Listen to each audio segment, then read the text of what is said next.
Yeah, we don't want to do anything to scare your children. That's the last thing we want to do. We don't want to scare anyone. What is the location? Walk away from there, okay? Hello and welcome back to Stolen From Me by Lindsay. And if you're new here, hello and welcome. Each week we cover a different true crime case. This episode comes with the usual listener discretion. Now sit down and enjoy Slenderman, the stabbin'. He's tall, thin and featureless. He has tentacles for arms and he wears a black suit. And he will come for your children. This is what two 12-year-old girls believed, which led them to plan and carry out the attempted murder on their best friend. Payton and Morgan were best friends since 4th grade. Even though they knew each other since kindergarten, their friendship really grew and blossomed in 4th grade. They became inseparable. They would go to each other's houses and play, and they would even have sleepovers. They was true best friends. Morgan even gave Payton a really cute nickname of Bella. Now Payton, she describes befriending Morgan because she saw her sitting there alone and she really didn't want her to be alone. So she thought she could be her friend. And this is what happened for the next 2 years. Until one day Morgan met Anissa on the bus to school in year 6. Now Anissa was searching online one day when she came across a thread on the creepypasta site called Slenderman. But little did Anissa know that this would change the 3 girls' lives forever. Now, I'm pretty sure you've all heard of Slenderman by now, but if you haven't, let me give you a little catch-up. In 2009, a thread on the Something Awful forum created a Photoshop competition. Now, they created a competition that they asked people to create a paranormal image. And this is what one user did. He sent in 2 black and white images, and the images contained children playing on a park. And in the distance, they saw a very tall, thin, featureless thing standing there. He was wearing a black suit, and the description was the abduction of a group of children. Slenderman was then born. So the quote underneath the picture read, "We didn't want to go. We didn't want to kill them. But its persistent silence and outstretched arms horrified and comforted us at the same time." Now I remember my daughter being young and she liked Slenderman as well. I didn't really see a problem with it because she didn't see or have an unhealthy obsession with it. But I do remember being a kid myself and really loving things that scared me. Like, I remember watching Freddy Krueger and my favourite film was Hellraiser. I remember my daughter sitting me down in front of a computer thinking it was funny to press play on a game and scare the living shit out of me when something jumped out of the screen. She thought that was hilarious. My little heart nearly had a heart attack. But my point is, kids love things that make them scared. It's natural, that's what they do.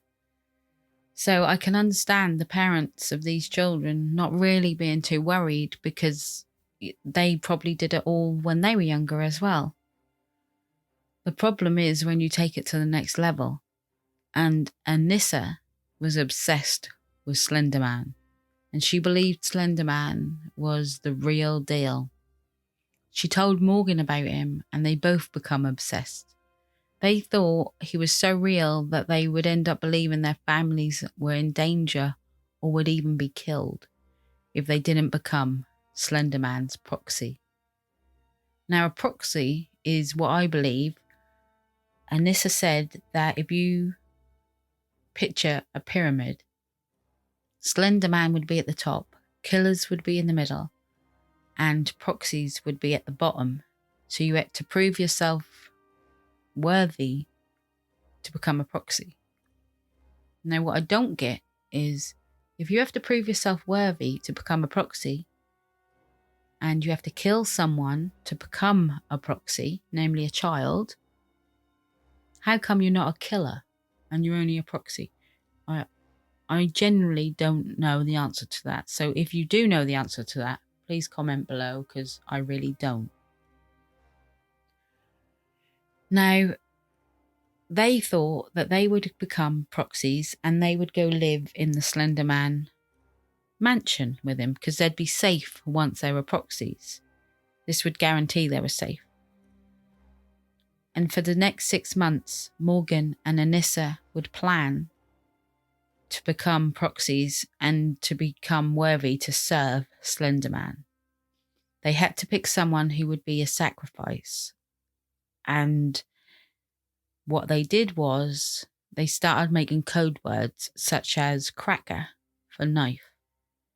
They would communicate on the emails at school, and in the emails they would actually say, delete this email afterwards because once we've done the deed, they will search our emails. Bearing in mind, these are 12-year-old girls, and this is quite advanced thinking, I'm guessing. Like, one minute they're playing with good American dolls, the next minute they're hiding their tracks. It's pretty scary. So they decided that they knew who was going to be the sacrifice. And the sacrifice would be Payton. Morgan's best friend since 4th grade would now be the sacrifice, so they could go live with Slenderman. Now, moving on to the 30th of May 2014. They all had a sleepover at Morgan's house because it was her 12th birthday. And they'd been to Skateland, had pizza, had frozen yogurt, and just generally had a really lovely time. Now, to put into context how young these girls are, Payton brought along with her good American doll. This is how young these girls are. She brought a doll to a sleepover. Now, whenever Morgan stays round Payton's, she never want to go to sleep. She always want to stay up with Payton and talk. But for some reason, tonight, or that night, they wanted to go to bed early. And Payton thought that was a bit strange. What they didn't know, or what she didn't know, is they had a plan A that when Payton was asleep, Morgan would have headphones on and an iPad with the alarm clock set for the middle of the night. Alarm would go off and Morgan would kill Payton in her sleep. Then they'd become worthy to be Slenderman's proxy. But the alarm went off and they were too tired to get up, so they didn't do it. So they just decided to wait till the next day. So they got up, had breakfast, and thought, right, we need a plan B. So what they did was Morgan, Payton and Anissa asked Morgan's mum if they all could go to the park. And she said yes, because they were all together and she thought that would be safe. Normally she would actually say no. So all three of them headed off to the park. And once they got to the park, the girls went in the bathroom. And Anissa whacked Payton against the concrete wall. She thought that by doing this, she'd be able to knock Payton out. And then they'd be able to prop her up against the toilet or the wall, stab her, and then all of her blood would drain out and go down the drain in the floor. This is how they thought. But by Morgan hitting her, it didn't knock her out. It just really upset Payton. She was wondering what the hell was going on. Now, they had to leave that plan and come up with plan C. So what they did was Anissa and Morgan walked out and then went into the forest, and they said to Payton to come with them. And Payton wasn't really sure about coming with her because why would you want to go? You've just been hit. You know, you don't want to go there. And they were like, come on, come with us. We're going to go bird watching. We'll go play hide and seek. And if you do this, I promise I will play whatever you want to play afterwards. Just come with us. So Payton just thought, all right, I'll go. As the girls were walking, Morgan lifted up her top and showed Anissa that she had a knife tucked down her sort of trousers. And it was like a 5-inch blade from home. And this was what they were going to use to kill Payton. So they managed to talk Payton into laying down and they covered her with leaves. This was kind of like their hide and seek game that they pretended to play. But in reality, they were just planning on stabbing her.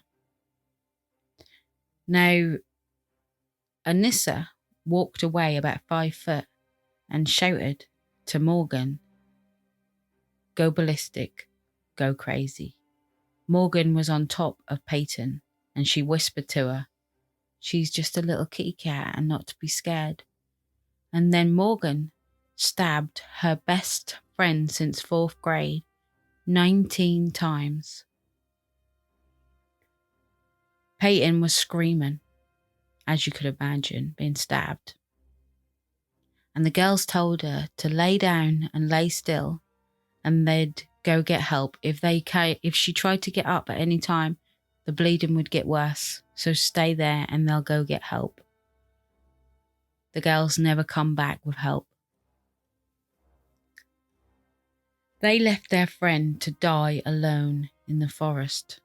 Now, they would surely prove to Slenderman that they were worthy of becoming a proxy, and they headed to Slenderman's mansion. They believed that they were then going to live with him. And the girls were walking and they put the knife in the backpack and they headed to the Slenderman mansion. Now, 12-year-old Payton had just been stabbed. And she'd been stabbed 19 times by her best friend, left in the forest. She was losing blood quite rapidly, I guess. And she was finding it really hard to breathe. She managed to remarkably stand up and make her way to the bike path.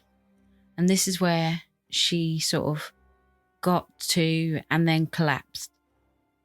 Now, a cyclist called Greg decided to change his route that day, as his usual bike ride was a completely different way.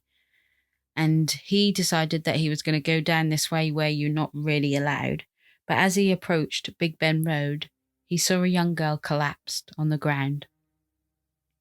As Payton lay there, Greg became closer, sort of started to get closer to her.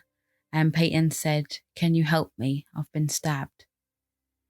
And as he reached for his phone, he called 911. Anxiously and unsure what to do, he calls 911. What's the address of your emergency? Waukesha County, Lynn. I'm transferring over a caller on Big Bend. That's a dead end just south of Rivera. Okay. Came upon a 12-year-old female. She appears to be stabbed. She appears to be what? Stabbed. Stabbed? Correct. Okay. Sir, you still there? Yes. Hi, sir. So are you with this 12-year-old female? Yes, she says she's having trouble breathing. She said she was stabbed multiple times. Stabbed multiple times? Yeah. Okay, sir. Are you with her right now? Yes. Is she awake? She's awake. Is she breathing? Yeah, she's breathing. She said she can take shallow breaths. She's alert. Okay, stay with her. We're sending the police department. Don't hang up, okay? Oh, Hold on just a minute. Don't hang up. Okay. Okay. Hold on just a minute, sir. We're sending officers. Oh. Is there any assailant around? I didn't even look. I don't see anybody. It's a dead end. Okay, stay right with her, sir. Is she on the ground or is she standing up? No, she's laying on the grass. Laying on the grass. Stay right with her. Just let me know if she is remaining conscious or not, okay? Okay. Is there any bleeding going on?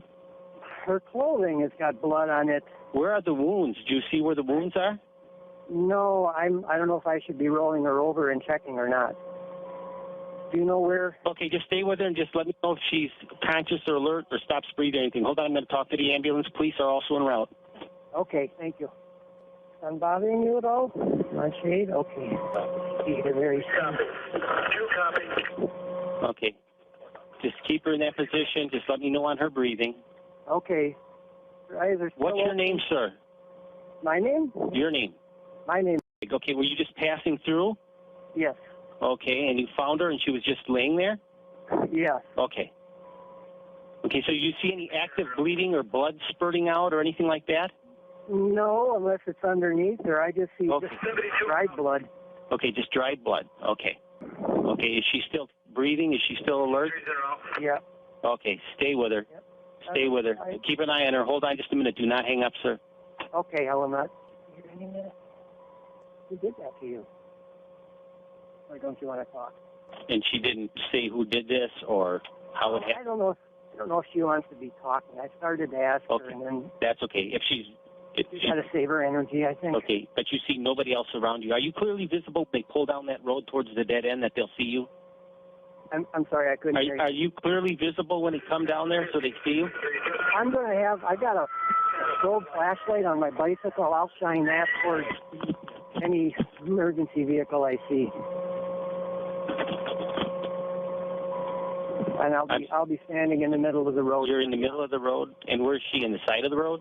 Yeah, she's on the grass. It's a little trail I take on my bicycle. Okay, see. Don't hang up, sir. Just stay right with me. Okay. And let me know immediately if you see anything else suspicious in the area, a car, a person, anything. All right. Keep your eyes open. Was anyone coming or leaving, or any cars coming or leaving when you came upon her? No. Nothing? No. So were you on foot walking by, or did you pull up in a car? Bicycle. You're on a bicycle. Yeah. How did you see her? Did you just... She's right in the middle of the little path I take. Middle of the little path. Okay. Yeah. There's a squad car coming now. Okay, the squad car coming? Okay, flag the squad car down, protect her. There he's coming. Does she have a bike or anything with her? No, I don't see it. One sandal is off, but, maybe 3 feet away from her. Okay, flag that officer down. I'm going to let you go. Okay, you meet with him right now, okay? Okay, Thank you. Now, the police arrive at the scene. Payton tells the officer that her name is Payton and she was stabbed by her friend Morgan and Anissa. And now the police are searching for two 12-year-old girls, Morgan Geyser and Anissa Weir. Meanwhile, Payton was rushed to hospital, and as she arrived there, the doctor explained just how close to death Payton was. That had it been the width of a human hair deeper, that stab wound, that she wouldn't be here today. The knife stopped at the wall of the artery. Had it not? Had it not, she would have had a major heart attack from the amount of bleeding and probably died within a minute or two. Now, this is any mother's worst nightmare. The police turn up at your door and they ask Payton's mum where Payton is. And she tells them that she's at a party, and they said that Payton has been stabbed, and her mum rushed to the hospital to see her daughter. As she made it just before her daughter went into surgery, she heard the medical staff talking, and they were saying different numbers. This is what Payton's mum heard. I walked into the trauma room that she was in, and she was pale as a ghost. She was terrified. She was crying. She couldn't breathe. And all I hear is, there's 5 on her arm, there's 7 on her leg, and I'm thinking, what, 7? What? And one of the nurses says, all right, I count 19, and then the second nurse said, I count 19 as well. 19? What? There's no way. Understandably, Payton's mum is in complete disbelief. Could you imagine being there, seeing your daughter in hospital when she's 12 years old and just supposed to be at a birthday party? And in the meantime, Morgan and Anissa have walked for 5 hours. They'd walked for 5 hours heading to the mansion. They really believed that they were going there to live. And the police actually found them sitting on a curb on a road. I think that's called a freeway. Now, the girls were taken in for questioning, and in the state of Wisconsin, a child can be interrogated without the parents or guardian being present.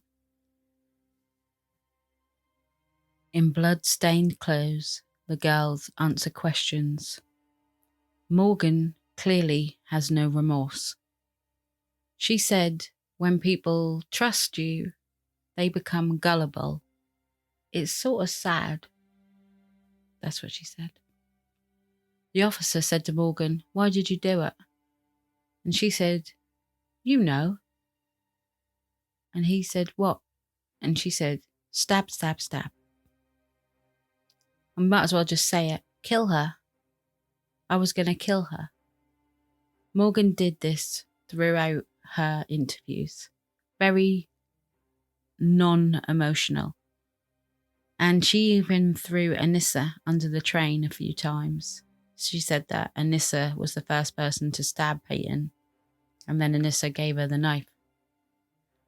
Morgan did not show any signs of remorse whatsoever. When left alone in the interview room, Morgan would dance and sing around the room in her blood-stained clothes. Anissa explained that both her and Morgan was lionesses, and Payton was a zebra. She calmly explained that was her prey. Anissa did seem upset when questioned. Even though she still believed that what she did was right, she did show a little bit more remorse. And Morgan was constantly changing her answers to, "I think so, I guess, I can't really remember," she said. Morgan asked the officer, "Do you know what happened to Bella?" She means Payton. "Is she dead?" The police officer says, "Which one's Bella?" And she said, "You know, not Anissa, but the one that was stabbed." That's how she say it, emphasised on the stabbed. She didn't really care though. She just put her head up when the officer said that she'd been at the hospital, and that's it. Anissa, on the other hand, she asked a question, but it wasn't about Payton. It was about how far she'd actually walked. She said that she wasn't really that fit, and she just wondered how far she'd walked. Both girls really didn't seem to care about Payton at all. Anissa's mum actually found a goodbye note on Anissa's phone, and it read, "This is my final wish. To those who care, do not grieve my absence, but remember me for who I was. I love and cherish you all, and wouldn't harm you." That freaks me out, being a 12-year-old, thinking and writing like that. Now, something else that actually freaks me out, and is probably an unpopular opinion, but Morgan's mum said that Morgan didn't react the same as any other child. When she watched Bambi, she didn't get upset when Bambi's mum died, and she shouted to Bambi to save herself. Now, Morgan's mum, to me, she came across in the interviews that I've watched, and I've watched quite a lot of them with Morgan's mum in. She came across as someone who didn't have any emotion herself. She was quite eerie, I found, and she was completely had no empathy for what her daughter had done, considering Anissa's parents did show complete and utter sort of emotion, and Morgan's mum was just like a straight line. I do know that Morgan's dad suffers from schizophrenia, and later Morgan is actually diagnosed with the same thing. But Morgan's mum, I think, maybe need to go to the doctors and get checked, because she was very much a straight line. There was nothing, like, she wasn't, it sounded like she was talking about someone she didn't have a clue about. But that could have been me. That just could have been me. Morgan's mum just scared me, that's all. Anissa, when she was a kid, she was excited about the tooth fairy coming. and she'd get $1 under her pillow, and that made her day. Her dad would check on her all the time, and they had a rule in the house that at 7:30 every night, all devices would be turned off and she'd have to come down for tea. Now, the only time Anissa's door was allowed to be shut was if she'd just come out of the bathroom, like for a shower or a bath, and if they were getting ready for bed. Any other time, apart from, I think, choir, she was allowed her door shut for that, but every other time the door had to stay open. It was just a rule in their house that they were young kids and their parents needed to know what they were doing at all times, which is fair enough. Now, both girls, I think, came from a loving family, even though Morgan's mum is a bit... I do believe that both come from a loving family. And both girls were actually charged with attempted first-degree homicide, intentional homicide. And in Wisconsin, the law requires that they would stand trial as adults. This would have them actually facing up to 65 years in prison. Now, they were 12 years old when they did this. And the lawyers would then argue that they should be tried as juveniles, and this means that they could be released when they were 18. Now, in 2017, in August, Anissa pleaded guilty to the charge of attempted second-degree homicide due to her mental health illness or defect. And in September, Anissa was found not guilty because at the time of the attack, Anissa was mentally ill. And in December 2017, Anissa was given a 25-year sentence to be committed to a psychiatric hospital. And in October 2017, Morgan entered a guilty plea to attempted first-degree murder, and this was part of an arrangement, and the judge actually found Morgan not guilty for reasons of mental disease or defect. This meant that Morgan was not held responsible for the attack on Payton. February 2018, Morgan was given 40 years sentence, which she would actually spend the 40 years in a mental hospital. Even though Morgan shows no remorse whatsoever at the time when she did this and in the police station, she didn't show nothing. She did, however, cry in court and had a little breakdown and said that she was sorry to Payton and her family and that she hopes that Payton's doing well. Now, Payton was her best friend, you know, and this must be hard, I guess. But Payton, even though Payton has gone through all of this, she lives a pretty normal life now.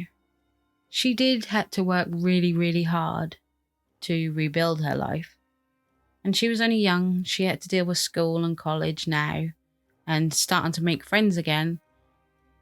And that must be a hell of a journey considering you've been stabbed 19 times by your best friend. You're going to have trust issues, aren't you? But Payton's doing really, really well. And she actually says that this actually made her want to go into the medical sector and she wanted to help other people. Now, Anissa, she's, like I said, she's got 25 years. And even though both of them are classed as mentally ill, and when I first found out about this case, and even researching it, I thought, tried as adults, they were 12 years old, you know. Tried as adults, what the hell? But if you think about it, what they did, would they really be safe to be out when they're at 18? I mean, now they must be, you know, would they really be safe? Would they be able to control their mental illness. I mean, like, would Morgan be safe on the streets? No, she's not even able to cope properly in a mental institution. Yeah, all right. Apparently she's got no windows and she's not allowed outside, so I don't really know how that's going to help her. But I can't help but feel sorry for these two. At the same time, I believe that they should be in some kind of, not prison, like mental institution or something to help them rebuild their life and try and live a life as best they can, controlled, I think. Because from the age of 12, they were some clever little kids. I mean, the things that they planned and thought about, and in detail, it's really scary to think that two 12-year-olds could do that. So think what they could do when they were adults. Now, I don't think that, you should lock them up till they're 65. But that's not my job to choose. And thank God it's not my job to choose, because I would be rubbish at it. I'm just glad, really, I'm just glad that this is a survival story. And Payton can try to rebuild her life and live a happy and good life the best she can. And Morgan and Nessa get the help that they need. Because I do think that they definitely need a lot of help. And maybe Morgan's mum. But we're not going to go into that. And I will see you all next week. Don't forget to check out the promo coming next. Thank you. Bye-bye. No one wants to go to jail for things.